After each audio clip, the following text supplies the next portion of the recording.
Maligayang araw sa ating lahat at welcome back na naman dito sa aking munting channel. Panibagong araw, panibagong video na naman tayo. Sa araw na ito ay may ituturo ako sa inyo na simpleng gabay at simpleng pamamaraan. At kung baguhan ka sa channel na ito, ay huwag kalimutang mag-subscribe at i-click ang notification bell para lagi kayong updated sa mga bago kong videos na i-upload.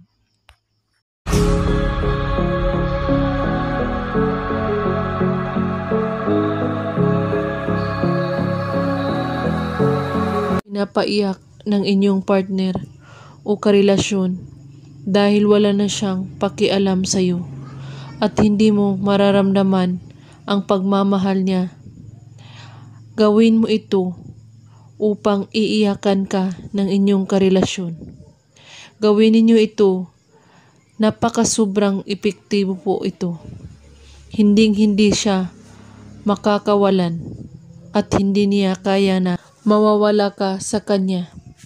At talagang iiyak siya kapag ginawa mo ito. Pwede itong gawin sa magka-LDR o kahit hindi pa kayo nagkakita. Tamang-tama ito ang gagawin ninyo upang hindi siya magloko at yung partner mo.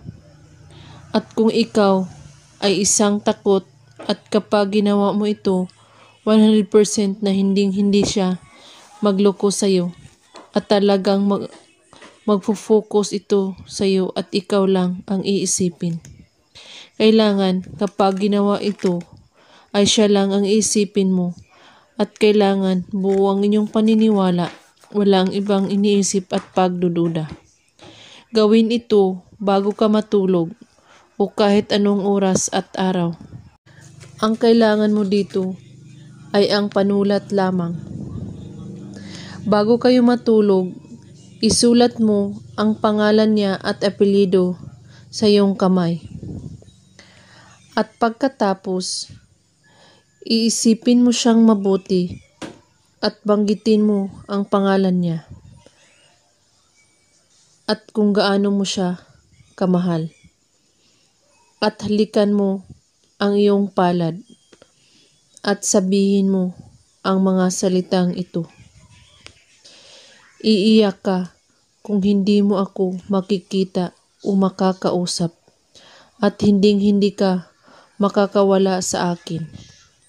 3 beses mo ito ulit-ulitin.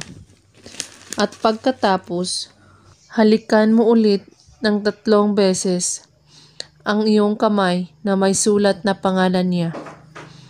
At pwede na kayong matulog. Gawin lang ito bago kayo matulog sa gabi, kahit anong oras at araw.